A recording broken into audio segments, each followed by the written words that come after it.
Hello అండి. నమస్తే.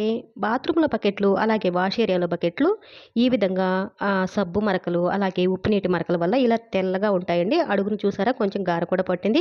దీన్ని మనం క్లీన్ చేసుకోవడానికి ఈజీగా ఒక టిప్ అయితే చూద్దామండి. బకెట్ హ్యాండిల్ కూడా చూసారు కదండీ! బాగా గారైతే పట్టింది. నార్మల్‌గా కొంచెం లైట్‌గా ఉంటే కనుక నిమ్మరసం, వంట సోడా అది అప్లై చేసి క్లీన్ చేసుకుంటే పోతుంది. కానీ ఇది కాస్త ఎక్కువగా ఉంది కాబట్టి ఇలా ఉన్న బకెట్లయితే మనం సింపుల్‌గా బాత్రూమ్‌లో వాడే హార్పిక్ ఉంటుంది కదా! దాన్ని ఈ విధంగా అప్లై చేసి క్లీన్ చేసుకోవచ్చండి. బకెట్ పైన అయితే జస్ట్ ఇలా నేను టూత్ బ్రష్‌తో ఇలా రుద్దుతూ ఉంటేనే వెంటనే క్లీన్ అయిపోయిందండి. నీట్‌గా వచ్చేసింది. కానీ అడుగున అలాగే బకెట్ లోపల అయితే కాస్త ఎక్కువగా గార పట్టింది కదా!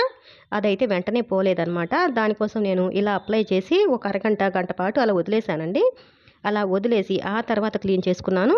ఒక స్టీల్ స్క్రబ్బర్ తీసుకొని ఈ విధంగా రుద్ది క్లీన్ చేశానండి. తర్వాత శుభ్రంగా నీళ్ళతో కడిగాను చూడండి. బకెట్ ఎంత నీట్‌గా ఉందో. ఏదైనా సరే ఇంత మురికిగా ఉన్నప్పుడైతే ఈ టిప్ తప్పకుండా పాటించండి. బాగా వర్క్ అవుతుంది. నచ్చితే తప్పకుండా లైక్ చేసి ఛానల్ కూడా సబ్స్క్రైబ్ చేసుకోండి.